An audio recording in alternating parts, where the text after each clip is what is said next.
All right, shalom, shalom. First and foremost, I'm going to give all praises, glory, and honor to Yahweh, Ba'ashem, Yahweh Shai, Ba'ashem, Chakodash. Double honors to the elder apostles of Great Millstone who rule well. Salutation and much love to Yakim out there pushing out his word in true sincerity. This is the brother Osh from Great Millstone, Tampa, back with another video. Lord, it was edifying to the hopeful elect out there. And we're going to go on this, the famine of the word that's quickly approaching, all right? Here you got all these things going on, all right? The mark being shown on mainstream media. You got World War III brewing. You got America closing down once again. All right, they're canceling the ball drop for New Year's. Christmas was just a horrible spirit. You know, these people are all depressed. It ain't looking very good for America. But nonetheless, you know, you still got a lot of Israelites playing games. All right.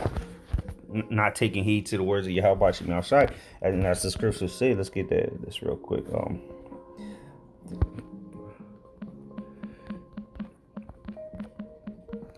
Okay, let's get this real quick. All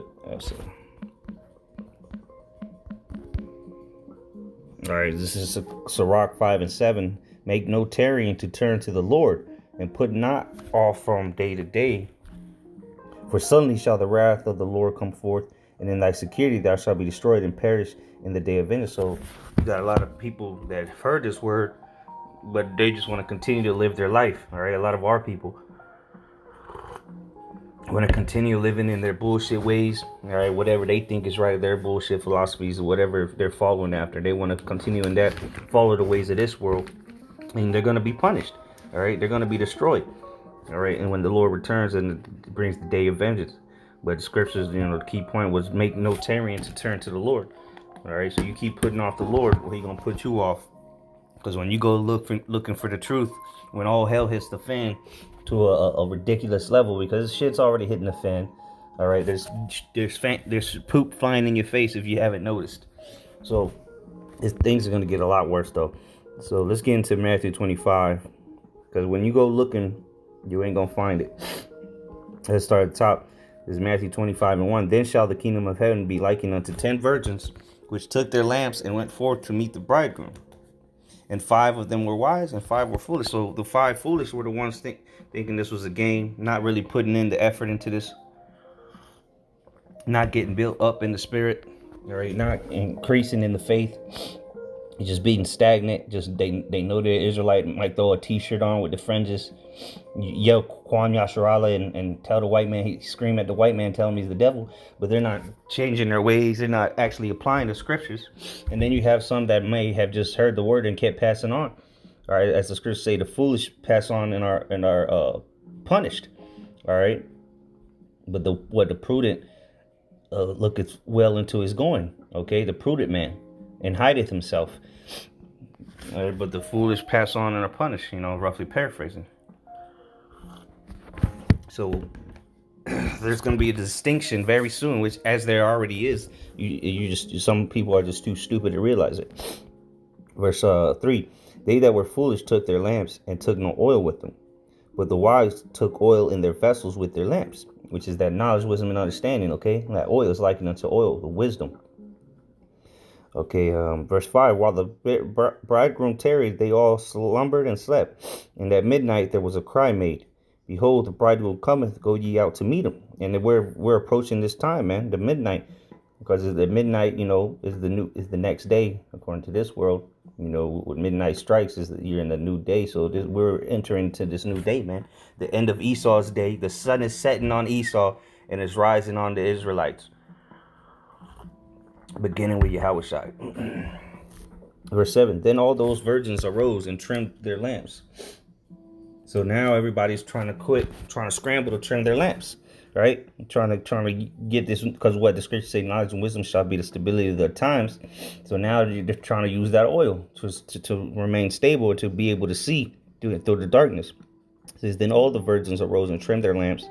And the foolish said unto the wise, give us of your oil, for our lamps are gone out. So yeah, you didn't take enough oil. Now you want some of my oil. Now you want help. Instead of taking heed and gathering oil when everybody else was, you wanted to play games. Well, let's see what's going to happen. It says, Verse 9, but the wise answered, saying, not so, lest there be not enough for us and you. Right, so, hey, man, I got what I need. I can't give you nothing. It says, but go ye rather to them that sell and buy for yourselves. There you go, man. So, hey, you're gonna have to go find it somewhere else. Find it elsewhere. All right, and you're not gonna find it. And let's get into it, because we'll get into it here in a second, what you are gonna find, but you ain't gonna find the truth. All right, the 100% unfiltered raw truth of Yahweh Shem Yahushai, which is currently being given to you through Great Millstone. We go to Amos 8:11. It says, behold, the days come, saith the Lord Yahweh, that I will send a famine in the land, not a famine of bread, nor a thirst for water, but of hearing the words of the Lord. So very soon you're not gonna be able to get this truth. They're gonna take YouTube down. We're not gonna be going out there on the highways and byways no more. All right, it's gonna be very, very, very difficult to find us. It's gonna have to be through the mercy of Yahweh by Shem Yahushai that leads you across one of these men. Lord's will, I be part of that number.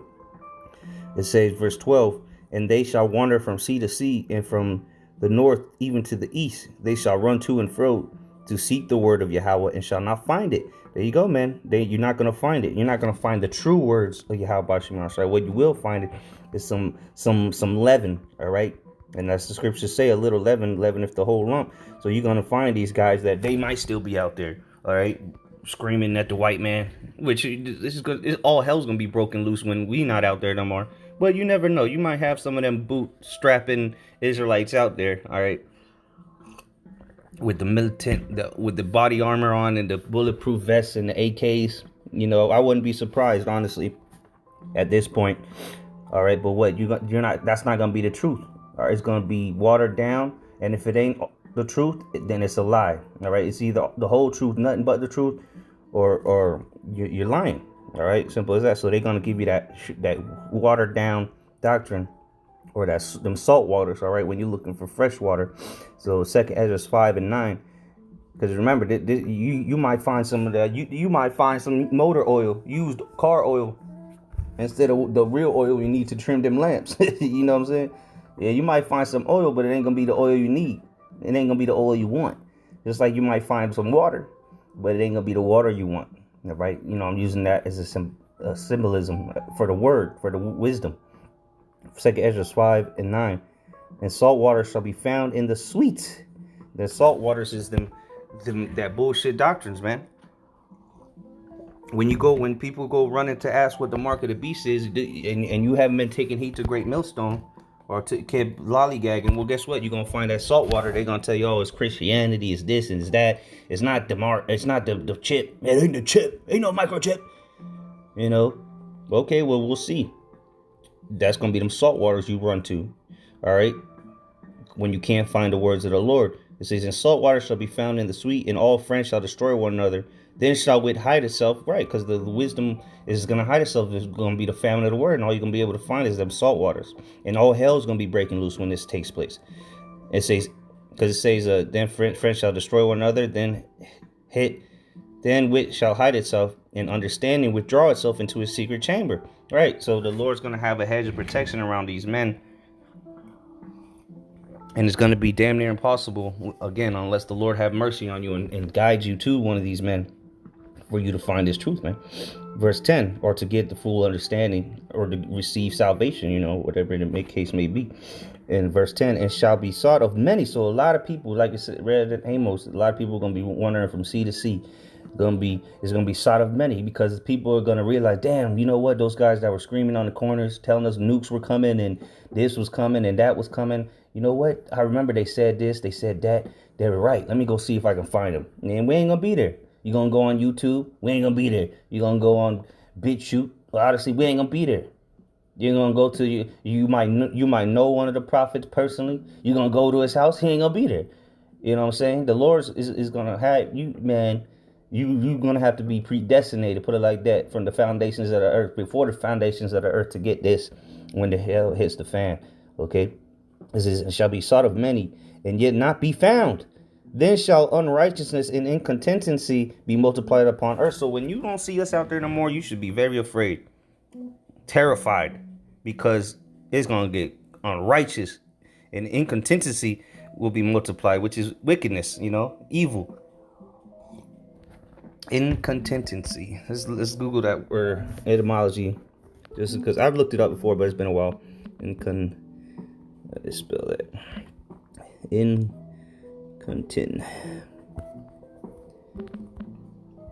Continency. There we go, right here. Okay. Okay, now it won't even let me click on it. That's all right. I'll just spell it out. I guess that's what they want. Unchastity, wanting self-restraint, incontinent. No, that's not what I want. Shalakia. Okay, I guess that's it. Incontinency, unchastity. All right, could have sworn incontinent. Let's go to that. Intemperate, not holding back. Opposite of. Unable to retain, unable to control bowels. Okay, well, probably maybe it's a different word I'm thinking of, but nonetheless, that's what no one's going to be holding back. There's not going to be no self-restraint, because what the love of many shall wax cold. All right, the sedition, invading one another, and while these guys are telling you lies, that salt water, these false prophets, they're going to be lying to you still in that time. Here it is, all hell was breaking loose around you. There was niggas saying that Jacob's trouble was gay. It's not gonna happen. The mark of the beast ain't the chip. There's no such thing as missiles, and all these chaoses. There's not gonna be civil war. I mean, all these things are gonna be happening, and these niggas are still gonna be lying to you. For those of you those unwise virgins, all right, the ones that didn't take heed when you had liberty. All right, Jeremiah 14:13, because this was going to happen to you damn false prophets. All right, and your kids too. This is Jeremiah 14:13. Then said I, Lord Yahweh, behold, the prophets say unto them, ye shall not see the sword, neither shall ye have famine. We telling you, look, this is what's coming. That's what the scriptures say. And then you got people telling you that's not, telling you the opposite. It says, but I will give you assured peace in this place. See, so peace and safety. When they shall say peace and safety, then sudden destruction shall come. These churches, that's what they're going to be. You go to a church when hell hits the fan, they going to be telling you everything going to be all right. And then somebody going to kick the doors down and start chopping, start mowing people down with the fully automatic, the LMG, the large machine gun. And they got a 300 round clip. The chain, you got one dude just keep feeding him bullets. That's what's going to happen to your dumbass. Verse 14, and then, these other Israelite prophets, they're just Christians with garments and fringes, your bug outs, all right? They're going to lie. They lying to you, man. We're telling you worse. We're telling you through the fear of the Lord, we persuade, man. We don't give a damn how you feel. We trying to scare you into pleasing you. How about Shimi Awashai, man? If you're not scared of what we telling you, then hey, go live your life, live it up. All right, have a shot on me. Verse 14. Then Yahweh said unto me, the prophets prophesy lies in my name. I sent them not, neither have I commanded them. You see, so even if you got these guys, some of these guys that have the name of the Lord, they call upon Yahweh Shai, but they're not prophesying correctly. They're not dividing the word with and sound. How's it go? Divide the word of truth and sound. Roughly paraphrasing. The Apostle Gabar just did a video on it. They're lying, man. They got leaven in that bread. It says, I sent them not, neither have I commanded them, neither spake unto them. They prophesy unto you a false vision and divination, and a thing of naught, in the deceit of their heart. Therefore thus saith Yahweh concerning the prophets that prophesy in my name, and I send them not. Yet they say, sword and famine shall not be in this land. And this is going back to the ancient Babylon, when the ancient Babylonians, were about to come upon Jerusalem. All right, come upon Israel, and they didn't want to take heed. And guess where we at today? the daughter of Babylon, and the same thing happening again. We piping, but they did not dance. We mourning, but they're not lamenting. Sword and famine. It says, sword and famine shall not be in this land. By sword and famine. Let me read that again. It says, therefore, verse 15. Therefore thus says Yahweh concerning the prophets that prophesy in my name, and I sent them not. Yet they say, Sword and famine shall not be in this land. By sword and famine shall those prophets be consumed. So all these niggas, all right, niggas and niggerettes that's talking about the Lord ain't bringing judgment, there's no such thing as Jacob's trouble, they gonna die by the very things they've been telling you that's not gonna happen. They telling you that you can take the Jesus juice, and then the mark ain't in the chip. Well, they're gonna end up taking the chip, and they're gonna die either by a missile or by that grievous wound. But most likely it's gonna be a missile. All right, verse 16, and the people to whom they prophesy shall be cast out in the streets of Jerusalem because of the famine and the sword. So there you go. There you go. So you congregations that want to take heed to this, if the blind lead the blind, both of them shall fall in the ditch. I don't feel no type of way about it. I don't feel bad for them. I don't feel sad for them. Hey, Kala, how about you? I'll try. It ain't me. Better than me, as they say. Hey, that's just their lot. That's their portion. The Lord gave them up to that. So if you want to continue to follow these false prophets, well, you're going to be given up to the sword and famine, just like your prophet, your leaders. It says, and cast out in the streets of Jerusalem because of the famine and the sword, and they shall have none to bury them, their wives, nor their sons, nor their daughters, for I will pour their wickedness upon them. So the Lord gonna bring that wickedness upon you, you unwise virgins, man.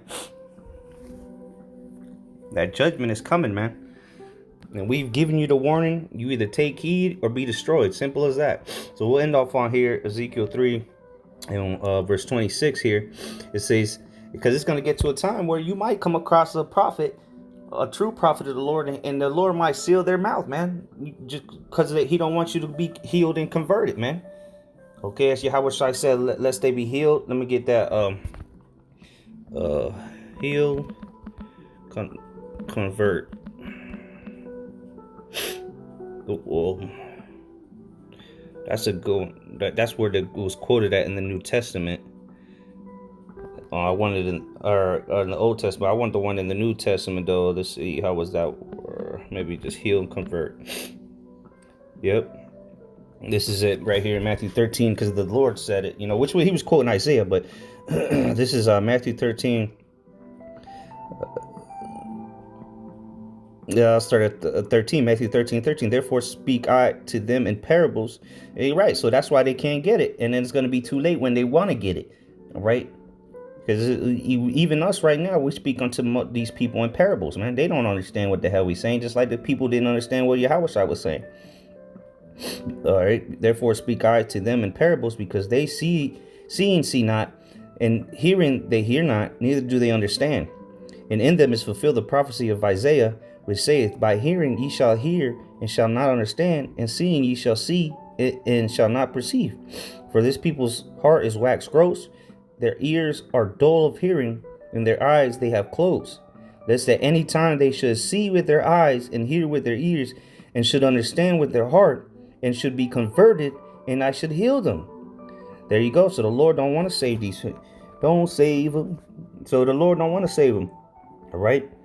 Because it ain't for them. The Lord don't want them to be converted, healed, and ultimately receive salvation. So again, going back to the example, the Lord might have you run up on somebody that's a man of the Lord, and then the man of the Lord can't say nothing for you, can't do nothing for you, because it's the famine of the word. All right? Again, it's up to the Lord if you're going to get this truth or not. Ezekiel 3:26, and I will make thy tongue cleave to the roof of thy mouth, that thou shalt be dumb, meaning you can't speak, and shall not be to them a reprover, for they are rebellious. Also, yeah, when that time comes and you want to, oh please, hey, we're not even gonna reprove you anymore. You did what you did, and now it's too late. Again, unless the Lord have mercy on you. Verse 27, but when I speak with thee, I will open thy mouth, and thou shalt say unto them, thus saith the Lord Yahweh, he that heareth, let him hear, and he that forbeareth, let him forbear, for they are a rebellious house. So, hey, if you hear it, you hear it. If you don't, you don't. All right? So, the moral of the story is the famine of the word's coming, death and destruction is coming, and salvation is coming. All right? So, with that, I'm going to walk up a ball. Kwam Yasharala. Shalom.